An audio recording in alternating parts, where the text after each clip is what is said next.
bem-vindos ao podcast Nordeste Sobrenatural, um lugar onde o terror não está apenas no imaginário, ele é real.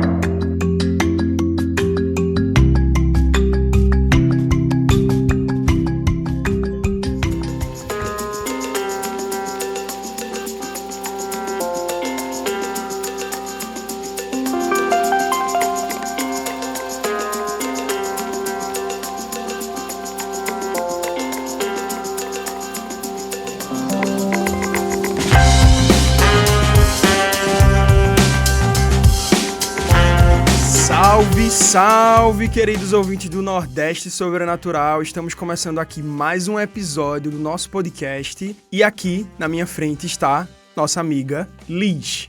E aí, galera, tudo bem com vocês?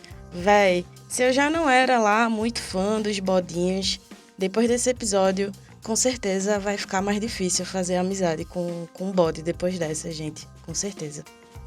É isso aí, Liz. Vamos embora. Com certeza eu não vou fazer mais amizade com o bode depois dessa. O bichinho do bode. E aqui do nosso lado também está Rafa. Fala, galera. Beleza? Ó, eu vou deixar uma pergunta aqui pra vocês e pros ouvintes, tá? Seria o Bode do Ponte a versão nordestina de Black Phillip? Provavelmente. Será? Eita, eu acho que é. Só pode ser. É isso aí. Mas vamos lá, né? Nesse episódio vai ter maldição, a gente vai falar sobre escravidão, a gente vai falar sobre gente escrota e é isso aí. Vamos embora pra esse episódio que tá muito massa. Vamos embora que o babado vai ser grande hoje aqui, viu?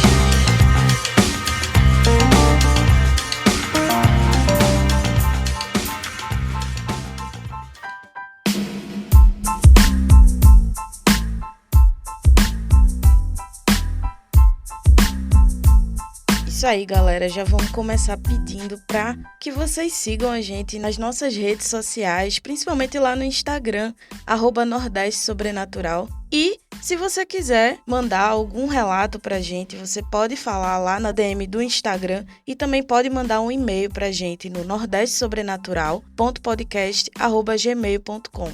É isso aí, Liz. E a gente pede também que vocês sigam e avaliem a gente no agregador que vocês utilizam para escutar o podcast. Pode ser o Spotify, Deezer, Apple Podcasts, Amazon Music e também, galera, no YouTube, beleza? Lembrando aqui que agora a gente também tem um canal no YouTube, então aproveita também, dá uma conferida lá no nosso canal, se inscreve e fiquem cientes que já temos todos os episódios postados. Estamos atualizando conforme a atualização dos agregadores. E pra quem não sabe, vai ficar sabendo agora, a gente tem um número de WhatsApp e Telegram para que vocês possam enviar o seu relato por áudio, beleza? O número é 81 98406-1095. Manda o seu relato pra gente que a gente vai te colocar no próximo episódio do Camping Sobrenatural, beleza? Tamo esperando.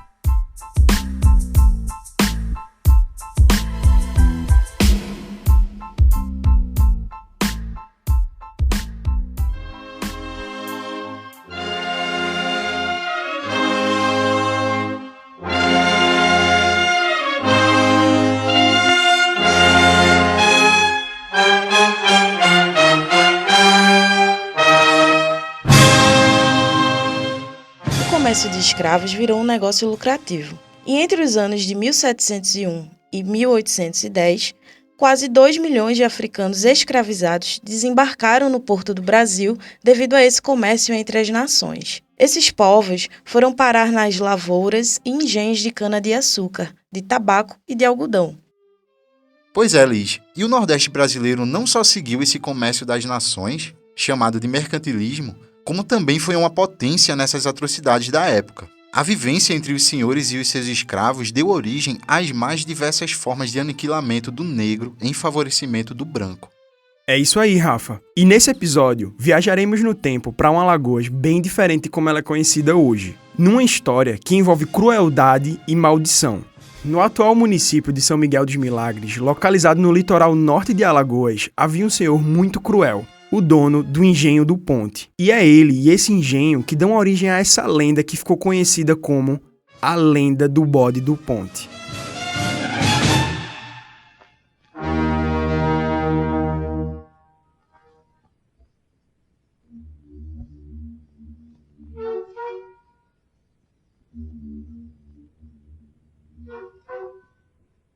Bom, eu acredito que todos aqui concordamos que não dá para contar a história do Bode do Ponte sem antes fazer aquele nosso velho contexto geográfico que eu já imagino que os nossos ouvintes estejam acostumados. E nessa história, principalmente, é bem legal a gente fazer esse contexto porque a gente vai acabar viajando literalmente no tempo para entender como foi a formação daquela região ali. É muito legal. Mas vamos começar do início, né? São Miguel dos Milagres é um município localizado no estado de Alagoas e tem como principal atividade econômica o turismo, que inclui passeios de jangada e trilhas ecológicas. Lá tem mangue, tem umas matas, tem as próprias praias, obviamente, e a cidade se aproveita bastante disso para incentivar o turismo na região. Embora, por muito tempo, a região tenha liderado o comércio açucareiro e a produção de coco. E de acordo com o censo realizado em 2022, o município possui aproximadamente ali 8.500 habitantes. É um pouquinho menos, assim, 8.490 e pouco, sabe? E embora tenha sido fundada apenas em 1960, oficialmente, a história de São Miguel dos Milagres se relaciona pela proximidade ali aos municípios de Porto Calvo e Porto de Pedras. E, inclusive, a origem da lenda que vamos narrar aqui remonta a bem antes da data de fundação, numa época em que o hoje município era um vilarejo chamado Freguesia de Nossa Senhora Mãe do Povo e que era politicamente vinculado a Porto de Pedras. E a formação desse vilarejo está diretamente vinculada à ocupação europeia e, mais especificamente, acredito que vocês vão lembrar aí das aulas de história, das invasões holandesas ocorridas durante o século XVII aqui no Nordeste do Brasil. Mas e aí, quem perdeu as aulas de história? O que foi essas invasões holandesas? Um breve resumo das invasões holandesas foi o seguinte: o Nordeste, ele era uma potência na produção de cana-de-açúcar e produção de açúcar, que na época era chamado de ouro branco. Quem fazia essa refinaria, em alguns lugares aqui, em ilhas e ilhotas, era a Holanda. Aí o que a Holanda decidiu fazer? Ela fez o seguinte: cara, e se eu pegasse da plantação até o refino e a venda desse ouro branco e ficasse incrivelmente rico? E foi isso que a Companhia Holandesa das Índias Ocidentais decidiu fazer, entrando num conflito político-militar entre a colônia do Brasil, a colônia de Portugal, e os seus habitantes. Massa, Neto. Que aula massa, assim, porque, de fato, a história se inicia exatamente nesse contexto. Justamente quando os moradores da cidade de Porto Calvo, que fica ali um pouquinho entrando no estado, fica mais ou menos perto do litoral, mas não tem uma praia diretamente na cidade. Eles começaram a se sentir ameaçados por conta dessas invasões que estavam acontecendo. Justamente por quê? Porque existe um rio ali, o rio Manguaba, que ele liga o litoral até o interior do estado de Alagoas. E esse rio passa do lado de Porto Calvo. Então, os moradores, percebendo a movimentação holandesa, começaram a se sentir ameaçados e fizeram uma migração, às vezes para fugir dos holandeses que já tinham chegado lá e também para criar estratégias de enfrentamento aos holandeses. E aí eles chegaram no lugar onde hoje é o município de Porto de Pedras, construíram ali um forte. E mais para baixo, onde hoje fica São Miguel dos Milagres, eles perceberam que havia uma melhor visibilidade das navegações que estavam acontecendo por ali. Então, quando os navios holandeses iam chegando, eles já conseguiam ver de longe e comunicar o forte para que houvesse uma defesa ali se preparando. Uma coisa interessante sobre esse momento é que essas defesas elas nem sempre funcionavam. Então, o forte de Porto de Pedra, ele acabou sendo ocupado tanto pelos holandeses quanto pelos portugueses, que na época viviam aquele contexto que a gente já falou em um episódio da divisão das coroas, que era Portugal e Espanha sobre uma coroa só. E aí ficou aquela palhaçada, aquele Lollapalooza em cima daquele forte, ora era de Portugal, ora era dos holandeses, e voltava. Mas por fim termina como, obviamente, forte dos portugueses. Até porque, no fim dessa história, todos os holandeses foram expulsos do Nordeste. Tadinho de Maurício de Nassau, né? Fez tantas reformas, Recife Antigo e tal, e no final foi expulso. Acontece, né? Deixa eu falar uma curiosidade breve sobre essas invasões holandesas e Maurício de Nassau, né? Pra gente tentar entender um pouco desse contexto.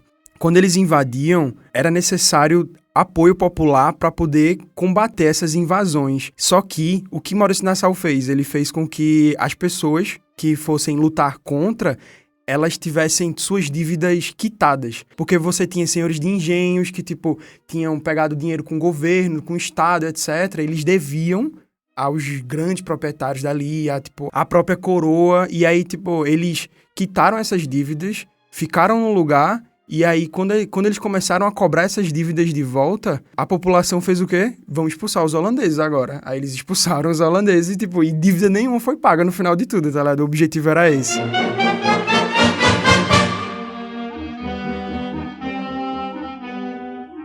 Só que aí é que tá. De onde é que veio esse nome, São Miguel dos Milagres? A gente sabe que antes ele se chamava Freguesia de Nossa Senhora, Mãe do Povo. E o nome foi transformado com o tempo. Mas de onde esse nome veio? Pesquisando, a gente encontrou 3 versões principais, com pequenas variações entre si, mas é bem possível que existam outras versões, tá? A primeira versão conta que um pescador, um dia lá indo para a pescaria, encontrou na praia uma peça de madeira coberta de musgos e algas marinhas. Ele levou essa peça para casa e fez uma limpeza, e nessa limpeza ele descobriu que essa peça, na verdade, se tratava de uma imagem de São Miguel Arcanjo, e que provavelmente teria caído de alguma embarcação. E quando ele terminou de limpar a peça e teve essa percepção de que era a imagem de São Miguel Arcanjo, ele descobriu que uma ferida que ele tinha já há um tempo, que já estava ali incomodando ele, estava totalmente cicatrizada. E daí teria vindo essa noção de que foi um milagre de São Miguel Arcanjo. Então o lugar passou a ser conhecido como São Miguel dos Milagres.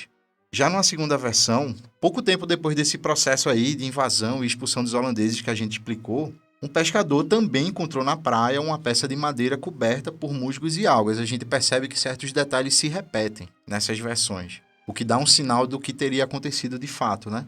E voltando para casa, ao contrário da primeira versão, ele resolveu parar na primeira fonte de água que encontrou para limpar a peça. E foi aí que ele descobriu que era uma peça de São Miguel Arcanjo, e nesse momento, nessa versão, não explica o que ele tinha na saúde, se era uma ferida e tal. Só diz que ele tinha um problema de saúde sério e que quando ele limpou a peça, que ele viu que era São Miguel Arcanjo, ele foi curado dessa enfermidade que ele tinha.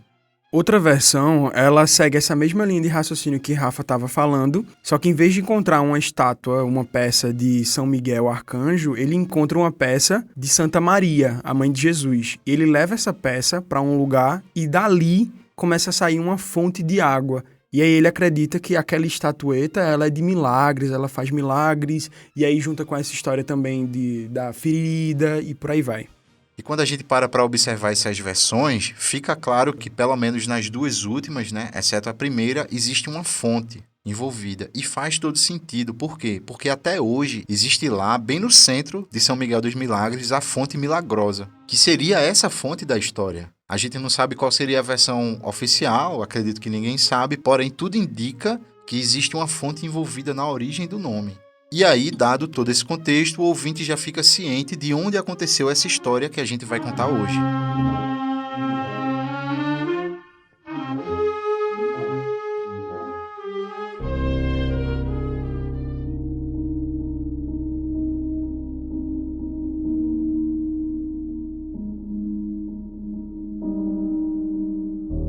Então, galera, dado todo esse contexto histórico, esse contexto geográfico, para a gente entender onde aconteceu a nossa lenda, vamos agora para a história, né? A história diz o seguinte, que o dono do engenho do Ponte, que na época era localizado em Porto de Pedras, mais especificamente no atual município de São Miguel dos Milagres, ele aterrorizava seus escravos e matava os que não conseguiam aguentar as horas dobradas de trabalho. Alguns eram até enterrados vivos. E aí, esse senhor desse engenho, o engenho do Ponte, acabou construindo uma casa na beira da praia de São Miguel dos Milagres. Lá, ele continuou com aquele ritual, com aquela prática dele de enterrar os escravizados vivos. E nesses locais, começaram a crescer bananeiras em cima ali dos túmulos do pessoal.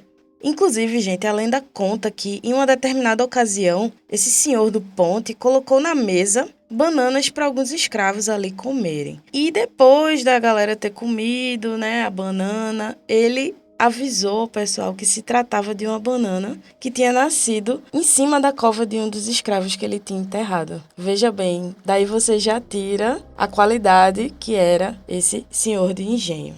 Bote fé, de fazer terror psicológico, né? Isso mesmo, um grandíssimo filho da...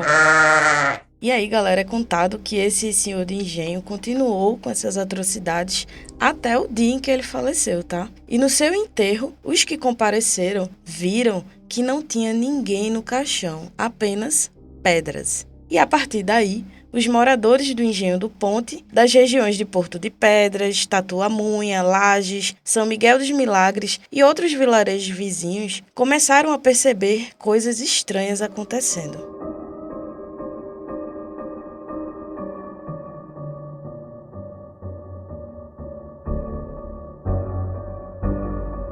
Pois é, Liz, e que coisas estranhas eram essas que a galera estava percebendo ali, nos entornos do Engenho do Ponte? Segundo a lenda, horrorosos berros de bode passaram a ser ouvidos do engenho até a casa na beira da praia que esse senhor de engenho tinha construído.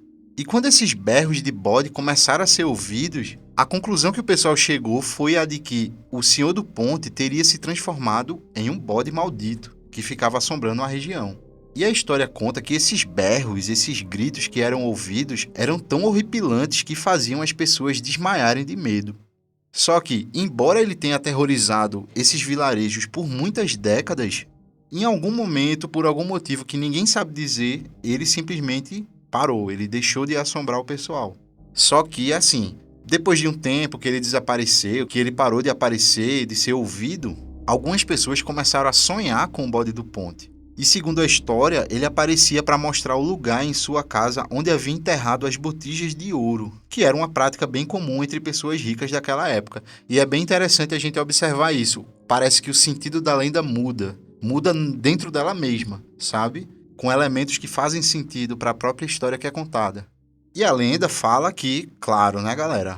Muitas pessoas tentaram cavar nos locais que apareciam nos sonhos, mas nunca encontraram nada. Já outras nem quiseram saber dessa história, dizendo que o ouro do bode do ponte era coisa do diabo, ou seja, tem aquele medo também, tipo, beleza, tem dinheiro, mas será que vale a pena se envolver com essa história, sabe? O dinheiro do bode, né? Do chifrudo, mochila de criança, rabo pontudo.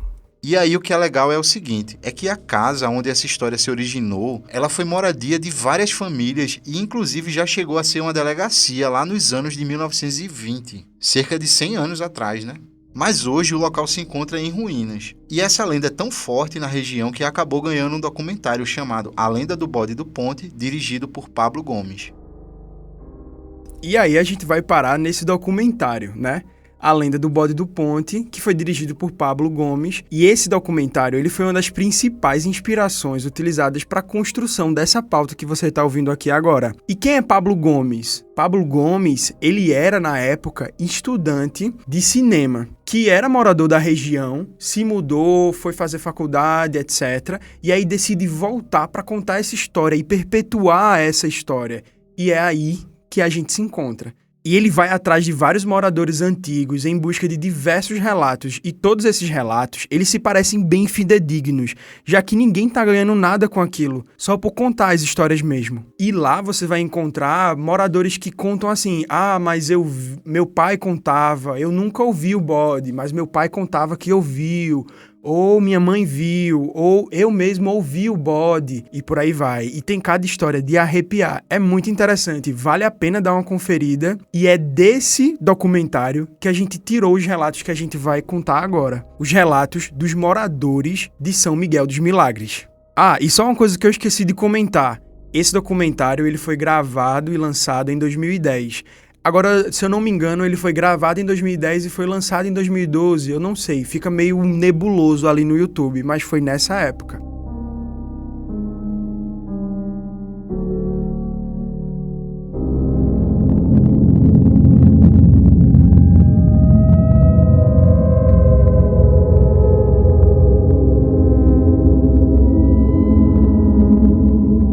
E aí, galera, a gente chega, como o Neto falou, nas histórias dos moradores que a gente retirou desse documentário. E bora lá pro primeiro relato.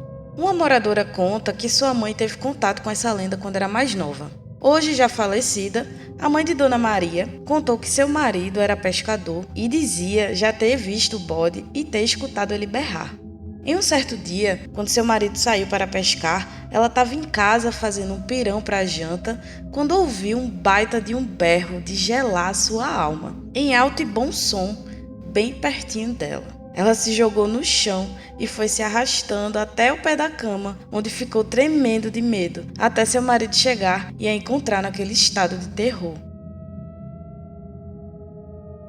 Véi, uma coisa que me pega nesse relato é a sensação de proximidade do berro que ela escuta, sabe? Isso parece que fica claro na história e isso aterroriza ela, tá ligado? Me pega esse tipo de história. Pois é, Rafa, eu também fico pensando como seria esse berro, como seria esse som desse grito desse animal. Também fico curiosa. Mas bora lá para o segundo relato, que também é interessante.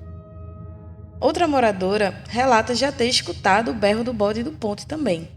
A sua casa ficava bem pertinho das ruínas da casa do bode do Ponte, e ela afirma que já ouviu diversas vezes um berro bem horrendo durante a noite. Ela também comenta que outras pessoas já viram o bode e seus olhos eram 2 bolas de fogo. Imagina essa cena, cara. Bote fé, imagina um medo, né? É muito interessante isso no documentário, quando ela conta, ela não fala que foi ela que viu, mas ela conta que, alguém da família dela disse ter escutado, e quando ela foi ver, ela viu um bode grande com 2 bolas de fogo no lugar dos olhos, e assim, assustador, né? Assustador. Muito louco, porque essa descrição é muito comum em outras histórias. Eu lembro que na parte 2 de 9 Lugares a gente falou de um bebê fantasma que aparecia chorando. Isso também é descrito, ele como tendo bolas de fogo no lugar dos olhos, sabe? Os olhos pegam fogo. A gente puxa relatos de chupacabra, são vermelhos. Existe essa associação com o vermelho, com uma coisa que parece que pega fogo. O ET de Varginha também, sabe? Enfim. Até interessante citar o ET de Varginha, porque o ET de Varginha ele foi associado com o próprio demônio em si, né? E o bode do Ponte, ele é associado com uma figura demoníaca, amaldiçoada, porque o cara era o demônio em pessoa, e quando ele morreu, ele ficou amaldiçoado. É muito interessante mesmo. Pois então, a gente chega num terceiro relato, também de uma moradora ali da região, sendo que essa é bem mais nova que a dos relatos anteriores, o que já sinaliza, inclusive, que essa história ela continua com o passar do tempo. Ela remonta a tempos antigos, ela pegou pessoas antigas ali que viveram na região, dos pais que contavam as histórias de que já viam, e a gente vê agora um relato de uma pessoa bem mais nova. E ela conta o seguinte, abre aspas: há alguns anos eu vim morar aqui em São Miguel dos Milagres e nunca tinha ouvido falar sobre essa história de bode do Ponte. Eu não sabia de nada. Até que um dia eu estava de resguardo porque meu menino nasceu e eu estava na casa da bisavó dele. E por volta de meia-noite eu ouvi um grito muito horrível, como se alguém estivesse morrendo. Era um grito muito além do normal. E meu esposo falou, isso é o bode do Ponte. É foda, né? Porque você fica pensando, que grito horrendo é esse, né? Pra você gelar a alma, as pessoas desmaiarem de medo e etc. É muito interessante mesmo, e eu não queria ouvir. Eu só penso na coitada de resguardo e, o que me traz mais credibilidade desse relato dela é que ela nunca tinha ouvido falar sobre o bode do Ponte. E ela ouviu, né, esse grito horrendo. A bichinha, rapaz. Meu Deus, eu não consigo nem imaginar o que é que eu faria no lugar dela também. Acho que eu ia me esconder embaixo da cama, com certeza. E ela associa a morte, né? Ela fala como se alguém estivesse morrendo. Tá entendendo? É bem estranho, assim, é bem específico, sabe? É um grito que não é bem de um bode, mas é um bode. E parece que é um grito de morte também, enfim. É tenso, vice Rafa. Isso me lembra também esse grito e essa coisa, de onde vem, né? Eu lembro agora de um relato que é colocado no documentário, a gente não colocou aqui na pauta, e vou falar só pelo que eu lembro aqui. É contada por um cara que mora lá, cresceu em São Miguel dos Milagres, etc. E um dia ele estava voltando para casa de noite, era quase madrugada mais ou menos, quando no final da rua, perto de uma árvore, ele viu um barulho de gemido, e ele gelou a alma quando ele ouviu isso. Quando ele olha para lá, ele vê pessoas negras andando ao redor dessa árvore e elas estão fazendo um barulho como se fosse arrastando correntes. E ele fica aterrorizado quando ele vê isso. Ele vai embora rápido, depois de ver aquilo, e ele vai falar com outras pessoas sobre aquilo, aterrorizado, e algumas pessoas dizem o seguinte: isso é aquele povo que viveu na época, que morreu aqui, e a alma deles ainda estão sofrendo com as coisas que eles passaram durante aquela época. Tenso, bem tenso mesmo esse relato. É muito sinistro esse relato, porque ele traz outras camadas. A gente já vê que não é uma coisa que se limita ao bode, mas a algo que existiu ali de fato, algo que aconteceu ali e talvez até hoje se preserve. E já em outros relatos desse documentário aparece novamente aquilo que foi citado no início, sobre o bode aparecendo em sonhos para os moradores dali, oferecendo as tais botijas. E para quem não sabe, uma botija é um ouro antigo, é um tesouro ali antigo enterrado no lugar em que a entidade aponta. É muito comum encontrar aqui no interior do Nordeste relatos de botija, histórias envolvendo botijas, de pessoas que aparecem em sonhos apontando onde deveria cavar para enterrar um tesouro, um dinheiro que foi escondido ali. Uma coisa interessante sobre o botija que eu fui descobrir é que se você sonha com a botija, uma entidade mostra para você onde está essa botija, você não pode falar para ninguém onde está essa botija, você vai lá, não olha para lugar nenhum, cava, encontra a botija e sai de lá sem olhar. Se alguém lhe chamar, você não olha, você tem que ir direto para casa e colocar essa botija num lugar bem escondido, porque senão a botija some. Foi o que eu ouvi falar sobre botija, é bem interessante mesmo. E aí, envolvendo botija e envolvendo a casa e o bode do ponte, a gente vai chegar nessa casa, uma casa que é mostrada no documentário, que é a casa do bode do ponte, onde uma família viveu lá há muito tempo. E algumas pessoas que vivem lá hoje contam que era chamada de família Calado. Senhor Calado, Bibinha, Bebé, o nome de todo mundo é contado no documentário. Só que, segundo esses próprios moradores, alguns indivíduos não tinham uma saúde mental muito em dia, ou seja, eles tinham problemas. E aí, por causa disso, é associado a eles terem problemas de saúde mental e etc., com o fato deles morarem na casa do bode do ponte. Eles não eram assim porque eles eram assim. Eles eram assim porque eles moravam na casa do bode do ponte. E essa mesma Dona Maria do primeiro relato que Liz contou pra gente, ela comenta que a maioria não batia muito bem da cabeça, segundo as próprias palavras dela mesma. E ainda por cima, depois disso, foi morar uma família lá que era composta apenas por um pai e um filho. E eles viravam lobisomens. Olha que interessante. É muito legal mesmo. E quando você vai ver, você fica meio naquela de... eles moram na casa do bode do ponte. E aí as pessoas começam a comentar que eles são lobisomens porque eles moram na casa do bode do ponte. Ou, na verdade, de fato, eles viravam lobisomem. E aí também ela conta que o filho era do pai, nas palavras dela. O filho era do pai e o pai era do filho. Eu não sei o que ela quis dizer. Mas eu acredito que seja algo ou incestuoso ou algo tipo... de maldição e por aí vai, é bem interessante.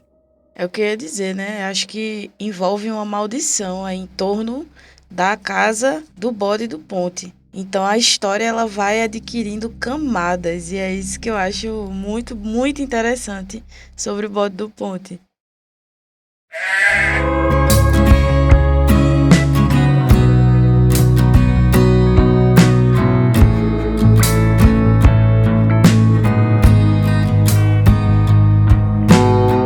E a gente vai chegando aqui nas nossas considerações finais. O que você, ouvinte, achou? Comenta aí. E eu vou perguntar para quem tá aqui agora.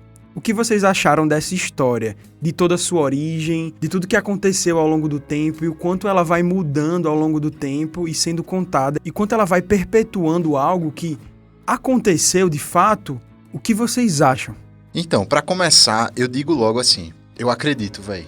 Acredito nos relatos, eu acredito sim que houve uma história e que esses relatos estão relacionados a uma história que de fato aconteceu ali. Não vou dizer, bater o martelo, que aconteceu tudo do mesmo jeito que as histórias são contadas, porque é muito tempo, não houve registro, são tradições orais que vão sendo passadas ali, através de vivências das pessoas, mas eu acredito, velho, eu acredito sim, eu acredito que se foi uma coisa criada pela mente das pessoas, através de um imaginário coletivo, que de alguma forma se manifesta e as pessoas começam a escutar e ver coisas, sabe? Tipo, aí eu não sei, mas eu acredito sim nas pessoas, eu acredito nos relatos, acredito que houve uma história envolvendo uma pessoa muito macabra ali, que fazia maldades, eu acredito sim, acredito que houve alguma coisa, e é interessante justamente porque essas aparições, elas vão apresentando camadas, né? Como a gente viu na história do pescador, que viu pessoas circulando uma árvore ali, ecoando sons e tal, associado a relatos de berros, de gritos horrendos que são ouvidos, e também com a aparição de um bode.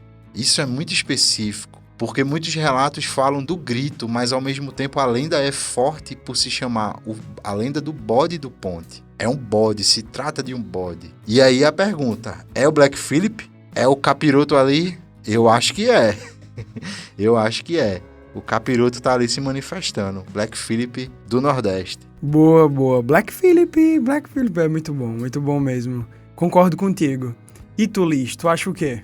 Pô, como eu tinha falado antes, eu achei essa lenda incrível pela quantidade de camadas que tem nessa história. Primeira coisa que eu fui percebendo, o porquê que o bode, ele aparece com as pessoas ouvindo ele, né? No caso, ele nem sempre ele aparece, a forma física dele, mas o fato das pessoas ouvirem o grito dele.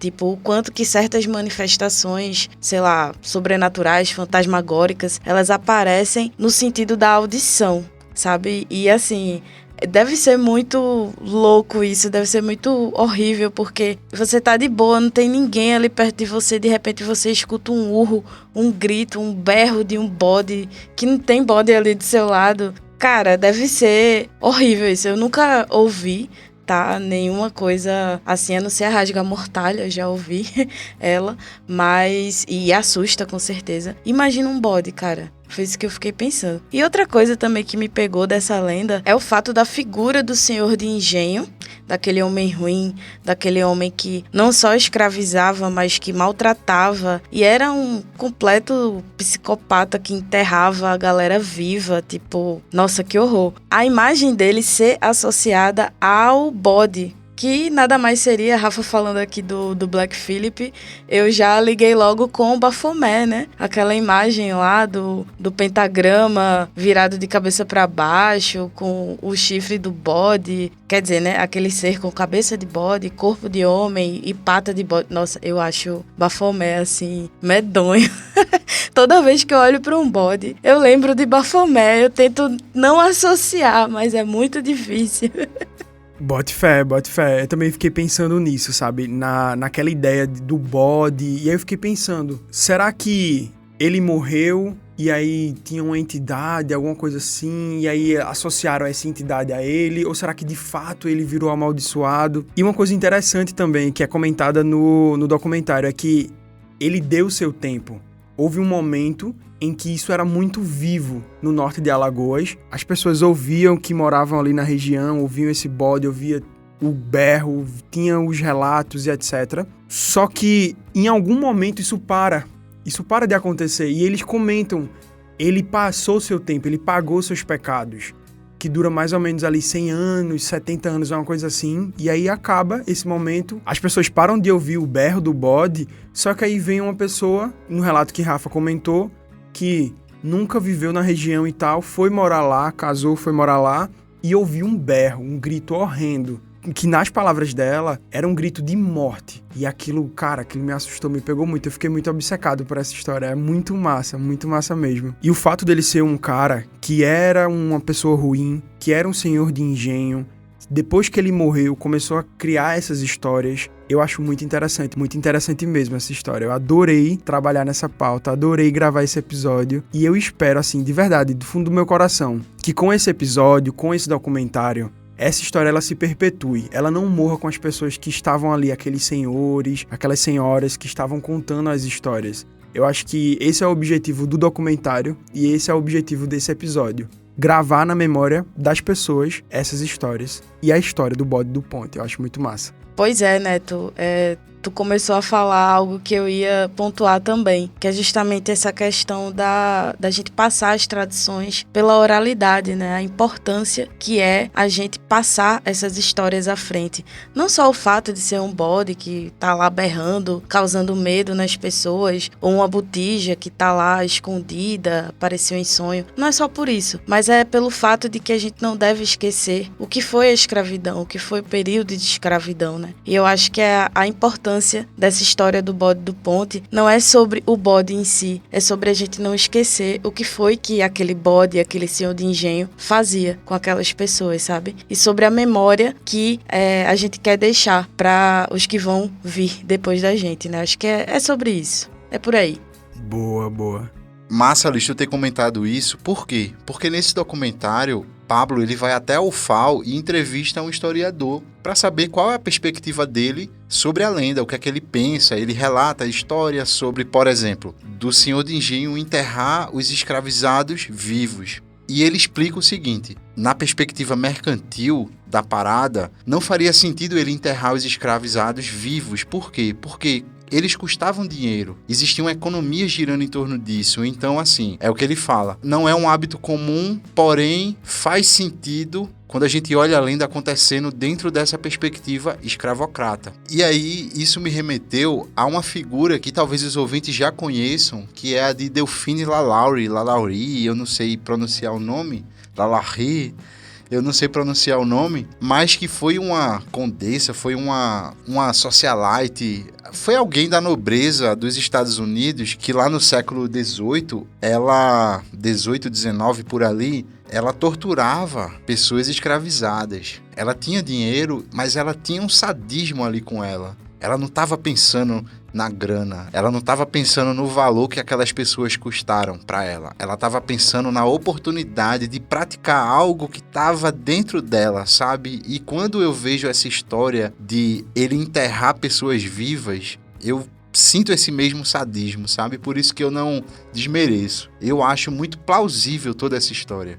É porque tu tava falando o seguinte, tipo, não é rentável do ponto de vista econômico, digamos assim, você pegar uma pessoa que você tá querendo ali, que trabalhe pra você matar. Você não quer que essa pessoa morra logo, você quer que ela dure muito tempo pra continuar. É tipo o seu investimento, né? Usando um modo mais grosseiro de falar. Você não quer que seu investimento morra, digamos assim, né? Você quer que fique vivo. Então, é muito mais pro lado do sadismo, que eu acredito que tu estava falando do historiador que Pablo entrevistou no documentário. Ele dá uma hesitada quando o Pablo pergunta se aquilo realmente poderia ter acontecido. Porque justamente ele não poderia precisar, mas é uma possibilidade, porque as pessoas podem ser sádicas também, né? Podem justamente usar ali do seu poder para botar para lascar no povo, para botar para fora ali a essência de Baphomet. Com certeza.